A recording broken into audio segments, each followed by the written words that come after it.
Já parou para pensar quando a gente perde coisas que Deus nos deu? Ele entregou para nós, fez para nós e a gente desiste no meio do caminho, porque algumas coisas são fáceis, outras precisam de uma certa batalha. Vamos pensar no povo de Israel caminhando no deserto. Meu Deus, eles ficaram 40 anos no deserto. Quando eles chegaram à Terra Prometida, ainda tiveram que lutar. E eles não eram guerreiros, não eram homens preparados para isso, eram homens comuns. E ainda tiveram que lutar. Mas o que eles ganharam ali? A terra que mana leite e mel. Tem uma frase que diz assim: é justo que muito custe o que muito vale. E na nossa vida não é diferente. A gente teria coisas que Deus nos deu e muitas vezes a gente perde, porque tomar posse vai exigir uma certa batalha. Imagina Deus te dar um cheque de milhões, só que você deixa esse cheque guardado numa gaveta, não vai ao banco sacar. O cheque está com seu nome, é nominal, só você pode sacar o valor desse cheque, mas você não vai ao banco. Ir ao banco requer algum grau de esforço, obviamente transportando para um outro universo, com graus totalmente diferentes de esforços. Muitas vezes Deus nos dá uma família, filhos, uma profissão, nos dá pais, boas pessoas, não perfeitos, obviamente, mas saúde, a possibilidade de você morar num lugar, viver num lugar que é livre. São tantas coisas. Eu faria um áudio de muitas horas se eu ficar falando sobre todas as nossas bênçãos, né? Mas a gente não toma posse. O que seria não tomar posse? A gente vive no mundo da nossa mente. Só que, muitas vezes, o que impede a gente de tomar posse é o nosso ego. Pensa, se você acorda, abre o seu olho, senta na sua cama, olha pela janela, depois você levanta. Olha, só isso daí. Você tá vivo, você respira, você se mexe, você pisa no chão, você anda pela casa, você enxerga, você sente cheiro. Enfim, só isso daí. É maravilhoso. Você não tá com nenhuma doença, com nenhuma sentença. Sua casa, seus filhos estão pela casa, seu marido. Você tem uma casa, você tem uma cama. Só que o nosso ego começa a questionar o que a gente não tem. Mas e essa dificuldade? E isso daqui que não tem? E o marido que não tá fazendo isso? E a dificuldade no trabalho? E o peso que não vai embora? E isso e aquilo? Começa uma guerra do ego com o Espírito.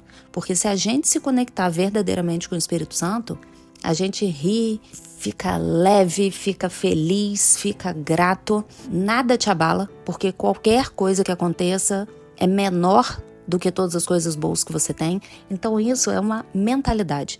E muitas vezes o que estraga a nossa vida, a percepção das nossas bênçãos, é a nossa incapacidade de olhar para as coisas boas, de maximizar as dificuldades e não valorizar as boas, né? Tem aquela frase que diz: a pessoa só dá valor quando perde.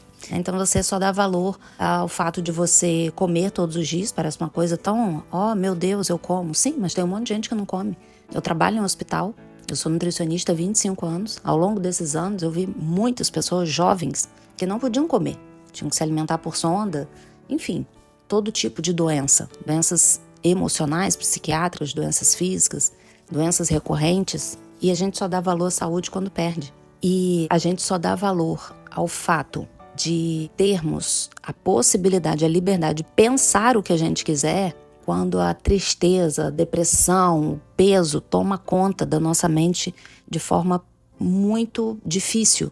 Porque eu penso sobre os pacientes que eu vejo internados na psiquiatria, as mulheres principalmente, são mulheres que tiveram algum tipo de surto, não são na maioria, não são esquizofrênicas com uma doença psiquiátrica que as torna insanas. São mulheres normais que trabalham, que têm família, que têm uma vida, que têm filhos, que têm netos às vezes, mas mulheres que não sabem lidar com as suas emoções.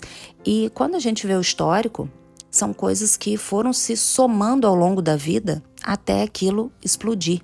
Então eu vou voltar lá no início, em que eu comecei a falar aqui nesse áudio, sobre o fato de termos muitas bênçãos e não sermos capazes de tomar posse delas, de encher nosso coração com isso. Sabe encher completamente? Pensa numa bolinha, você faz um círculo num papel e enche. Imagina que você abre o seu olho, você pisa no chão, você olha lá para fora, você respira, você sabe que sua família está em casa. Só isso já encheu sua bolinha inteira. Então você já está completamente cheia.